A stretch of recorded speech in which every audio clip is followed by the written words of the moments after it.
Kuatkan tekad, kuatkan hati, negeri ini memanggilmu kawan.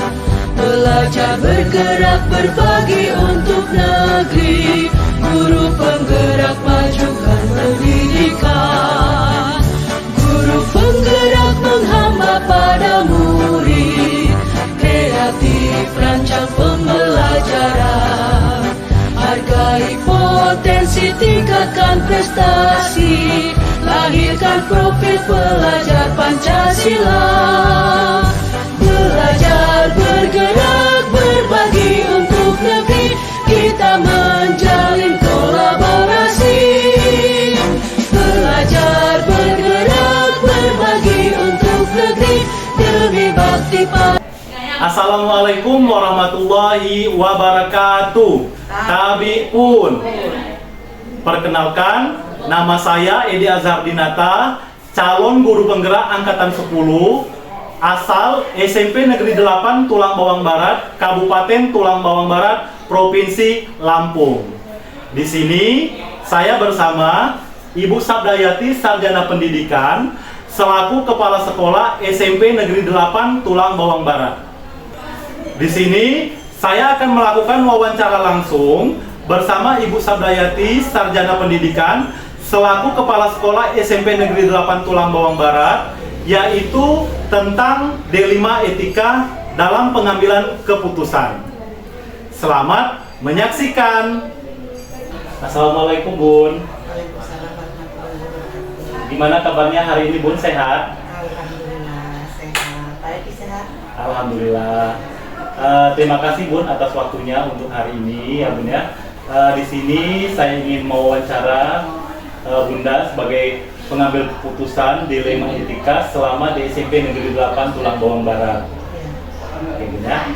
Nah di sini Bun, untuk pertanyaan pertama yang saya ingin tanyakan, selama ini bagaimana Bunda dapat mengidentifikasi kasus-kasus yang merupakan dilema etika atau bujukan moral?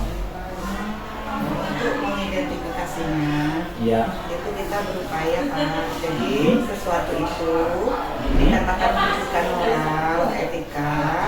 Ada satu kasus yang satu benar dan yang satunya lagi salah.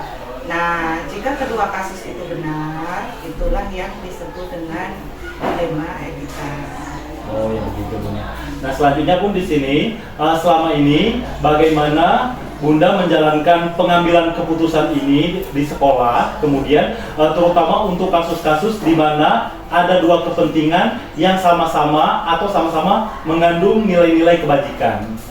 Nah, sebelum mengambil keputusan, tentunya saya mengidentifikasi masalah itu terlebih dahulu. Kemudian siapa saja yang terlibat. Lalu mengumpulkan data-data atau fakta-fakta yang ada sehingga mampu mengambil keputusan dengan apa? Dengan pihak-pihak yang bermasalah.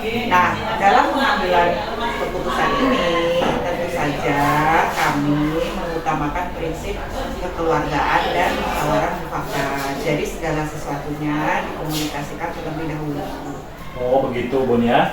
Selanjutnya Bun, di sini langkah-langkah atau prosedur seperti apa yang biasa Ibu lakukan selama ini untuk menyelesaikan masalahnya? Gitu.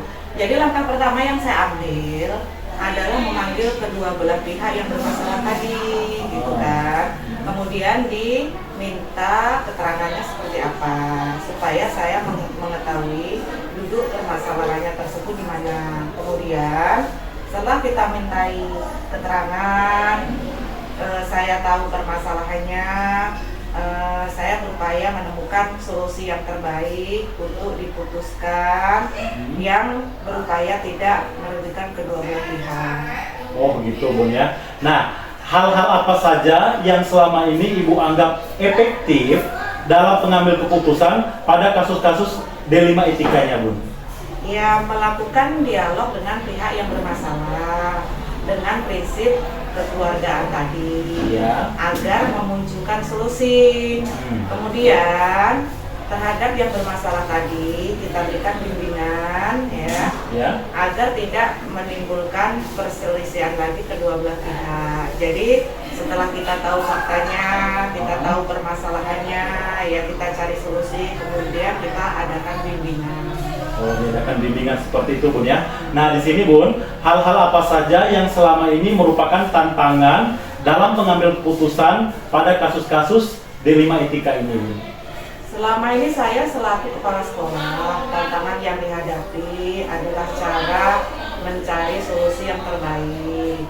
Karena semua pihak ini masing-masing risikonya ada, jadi risiko itu kita minimalkan dan itu membutuhkan dukungan positif dari semua warga sekolah. Selanjutnya, Bun, di sini, apakah Ibu memiliki sebuah catatan atau jadwal tertentu dalam sebuah penyelesaian kasus D5 etika? Apakah Ibu langsung menyelesaikan di tempat atau memiliki sebuah jadwal untuk menyelesaikannya? Bentuk atau prosedur seperti apa yang Ibu jalankan selama ini? Langkah yang saya laksanakan, yang saya lakukan, yaitu menyelesaikan permasalahan secara langsung. Oh, secara langsung ya? Dan diselesaikan di sekolah pada saat itu juga, agar tidak berkepanjangan. Oh. Ya, kalau kita tunda-tunda, nanti masalahnya bisa semakin besar. Oh, begitu ya, betul ya. Jadi ya peristiwa itu terjadi kan tidak melihat jadwal ya Pak ya. Dan setiap ada kejadian ya kita segera selesaikan dengan melibatkan beberapa pihak Pak, terutama dari Dewan Guru untuk memberikan pertimbangan, masukan, mungkin pengawas, komite sekolah, ya tergantung dengan jenis permasalahannya. Oh, berarti kalau ada permasalahan itu langsung diselesaikan seketika, Bun ya? Iya. Nah, di sini selanjutnya, Bun, adakah seseorang atau faktor-faktor apa yang selama ini mempermudah atau membantu Bunda dalam pengambilan keputusan dalam kasus-kasus D5 etika? Ya, setiap permasalahan ada yang saya ambil sikap sendiri dengan melihat permasalahannya ya Pak ya. Kemudian jika permasalahannya itu berbeda, yang harus saya melibatkan musyawarah dengan Dewan Guru, ya saya musyawarahkan terlebih dahulu. Tinggal sekali lagi melihat konteks permasalahannya, karena di situ kita cari solusi yang terbaik. Atau bisa juga selama ini yang sudah selalu lakukan berkonsultasi dengan pengawas sekolah, komite, bahkan mungkin dari dinas pendidikan untuk memberikan masukan yang terbaik. Oh, begitu, Bun ya. Nah, dari semua hal yang telah disampaikan, Bun ya, pembelajaran apa yang dapat Bunda petik dari pengalaman Ibu mengambil keputusan D5 etika ini? Ya, saya sebagai pimpinan Pak, dalam mengambil keputusan apapun itu berdasarkan kesepakatan bersama. Ya, dari musyawarah mufakat tadi, kemudian membiasakan diri untuk bertanggung jawab dengan apa yang kita ambil, bekerja sama dengan tim untuk menyelesaikan masalah serta tetap membangun komunikasi ya dengan warga sekolah. Itu proses dalam menyelesaikan permasalahan yang ada. Jadi kita berupaya untuk selalu berkomunikasi dan berkolaborasi. Oh, begitu, Bun ya. Berarti di dalam menyelesaikan kasus ini, Bun ya, kita melakukan kerjasama. Jadi tidak bisa dilakukan secara pribadi, Bun, memutuskan perkara tersebut, Bun ya. Melibatkan berbagai pihak seperti yang dijelaskan oleh Bunda tadi, seperti melibatkan Dewan Guru, kemudian melibatkan komite, bahkan bisa melibatkan dinas pendidikan. Itu sesuai dengan pokok permasalahannya, begitu, Bun ya. Oke, Bun ya. Terima kasih, Bun, atas waktunya hari ini untuk wawancaranya tentang pengambilan keputusan dari seorang pimpinan D5 etika di SMP Negeri 8 Tulang Bawang Barat. Iya Pak, semoga bermanfaat sama-sama. Jadi kegiatan ini harapannya bisa berimbas untuk diri sendiri, lingkungan sekolah, dan juga untuk anak-anak. Oke. Sebelumnya terima kasih, Bun ya. Assalamualaikum. Waalaikumsalam warahmatullahi wabarakatuh. Baik.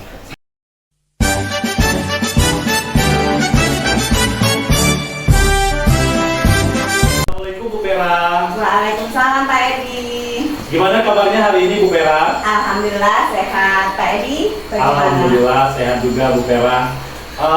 Saya mengucapkan terima kasih sebelumnya Bu Vera atas waktunya yang telah menyempatkan untuk wawancara pada hari ini, yaitu tentang dilema etika dalam kepemimpinan.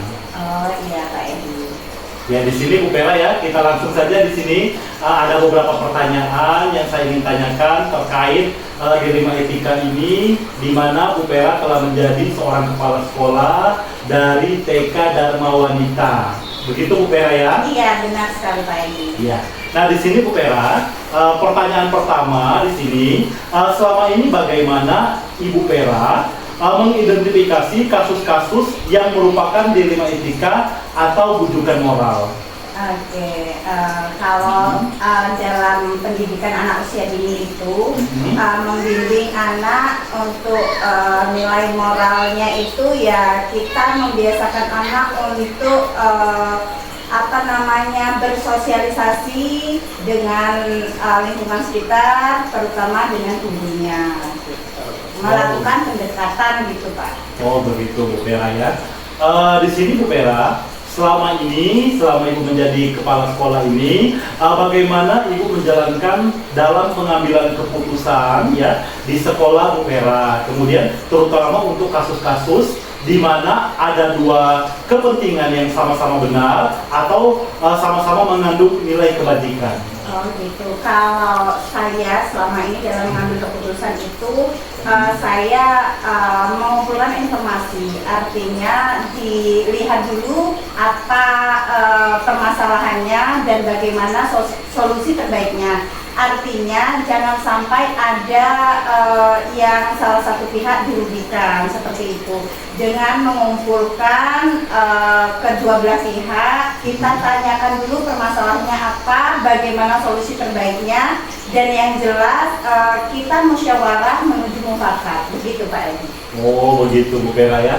Nah di sini Bu Vera, langkah-langkah atau prosedur seperti apa yang bisa Ibu lakukan selama ini untuk menyelesaikan masalah? Iya, langkah-langkahnya yaitu tadi dengan cara mengumpulkan mereka. Mengumpulkan tadi ya. Dan juga ada komite sekolah, artinya dewan guru lainnya supaya ikut memberi masukan. Artinya masukan bagaimana baiknya. Artinya kita yaitu tadi kita musyawarah menuju mufakat. Kalau bisa kan tidak ada pihak yang dirugikan. Ya. Oh gitu Bu Vera ya, berarti di dalam mengambil keputusan itu Bu Vera selalu berkoordinasi dengan yang lainnya seperti guru tadi, komite dan yang lainnya sehingga menghasilkan keputusan bersama. Iya. Bu Vera ya. Nah di sini Bu Vera selanjutnya hal apa saja yang selama ini Bu anggap efektif dalam pengambilan keputusan pada kasus-kasus dilema etika? Iya. Selama ini yang pernah saya alami itu seperti wali murid yang menyekolahkan anaknya dengan satu kelas, inginnya anaknya itu memilih tempat tempat duduk, misal anakku duduknya sebelah sini Bu, anakku di depan, padahal itu sama saja. Secara berkala itu anak-anak akan di rolling, artinya ada kalanya dia di tengah, di samping gitu. Jadi selama ini seperti itu Pak, artinya kita kasih pengertian ke wali murid. Oh, begitu ya. Itu sangat efektif Bu ya. Iya. Nah, selanjutnya di sini Bu Vera ya, hal-hal apa saja yang selama ini merupakan tantangan dalam pengambilan keputusan pada kasus dilema etika? Iya, tantangan yang saya rasa yang dalam waktu dekat ini yang belum lama terjadi rapat wali murid. Pada saat kumpul rapat wali murid, saya menyampaikan program tahunan.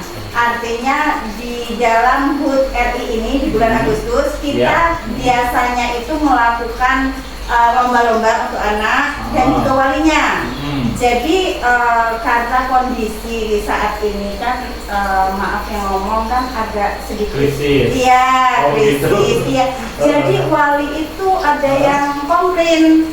Jadi Bu, keadaan kayak gini, jadinya gimana kalau untuk lomba tumpeng, kan walinya lomba tumpeng. Iya betul. Jadi 1 tahun kita 2 kali, per semester itu 1 kalinya di Agustus menjelang HUT RI, yang semester 2-nya di hari Kartini. Kita memang program itu Pak, program sekolah. Nah ini yang permasalahan yang saya hadapi, menghadapi wali murid yang bertentangan, artinya mereka mengajukan pendapat mereka sih, artinya Bu merasa keberatan. Yaitu dalam mengambil keputusan ini saya bingung juga, di salah satu pihak saya ingin menerapkan itu sebagai pembiasaan program sekolah dari bukan tahun ini saja, tahun-tahun sebelumnya pun sudah berjalan. Artinya masa iya tahun ini malah gitu. Artinya tapi saya ini inisiatifnya apa? Iya, artinya saya gini, ya sudah Bu, kalau memang ini merasa keberatan, insya Allah nanti pihak sekolah akan membantu. Artinya supaya tetap berjalan, tidak memberatkan wali, pihak sekolah akan ikut serta. Selama ini kan hanya wali per kelas, lomba per kelas. Tapi kali ini karena wali ada yang merasa keberatan, akhirnya saya putuskan dengan musyawarah dengan Dewan Guru, pihak sekolah akan membantunya juga. Wah, luar biasa Bu Vera ya, keputusan-keputusan yang diambil dalam dilema etika ini ya. Nah, untuk selanjutnya di sini Bu Vera ya, apakah Ibu memiliki sebuah tata cara atau jadwal tertentu dalam sebuah penyelesaian kasus dilema etika? Apakah Ibu langsung menyelesaikan di tempat ya, kemudian atau memiliki sebuah jadwal untuk menyelesaikannya? Bentuk atau prosedur seperti apa yang Ibu jalankan? Gitu.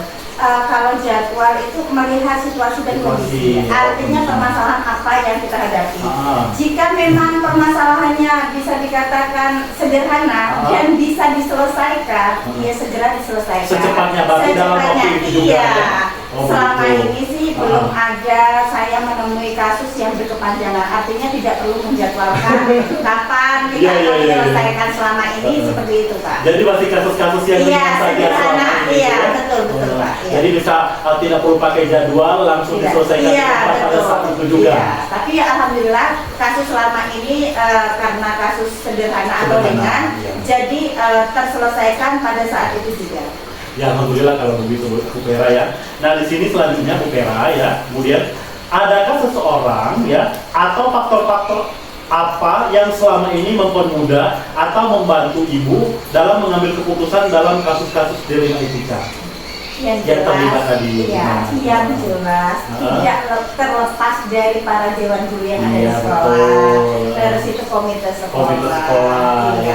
Jadi semuanya dilibatkan Bu ya. Tidak serta-merta mengambil keputusan sendiri, tetap melibatkan. Berarti Ibu sudah memahami sekali Bu ya tentang dilema etika ini ya di sini. Nah selanjutnya Bu Vera ya. Dari semua hal yang telah disampaikan pada hari ini Bu Vera ya, pembelajaran apa yang dapat Ibu petik dalam pengalaman Ibu mengambil keputusan dalam dilema etika ini? Pelajarannya apa? Iya, pengalaman pembelajaran saya ini bahwa saya sebagai kepala sekolah gitu Bu Vera, menghadapi orang banyak itu dengan berbagai macam karakter dan sifat, dan kita harus tahu bagaimana orang tersebut sikapnya, sifatnya kita harus memahami sebelum kita mengambil keputusan dalam memecahkan suatu permasalahan. Iya. Itu. Oh begitu, Wah, luar biasa Bu Vera ini ya dalam menyelesaikan kasus-kasus yang ada di sekolah, sehingga tadi dapat disimpulkan bahwa Bu Vera ini dalam mengambil keputusan itu tidak dilakukan serta-merta dari Ibu Vera sendiri, melainkan melibatkan dari berbagai macam seperti Dewan Guru, kemudian komite, kemudian juga orang tua siswa juga dilibatkan dalam mengambil keputusan. Wah, terima kasih Bu Vera untuk waktunya pada hari ini, kemudian telah menyediakan waktu untuk wawancara. Saya ucapkan terima kasih satu kali lagi Bu Vera ya. Sama-sama Pak Edi. Ya, selamat beraktivitas untuk menjalankan aktivitas berikutnya Bu Vera. Oke, tetap semangat Pak Edi. Ya, sama-sama. Assalamualaikum Bu Vera. Waalaikumsalam warahmatullahi wabarakatuh.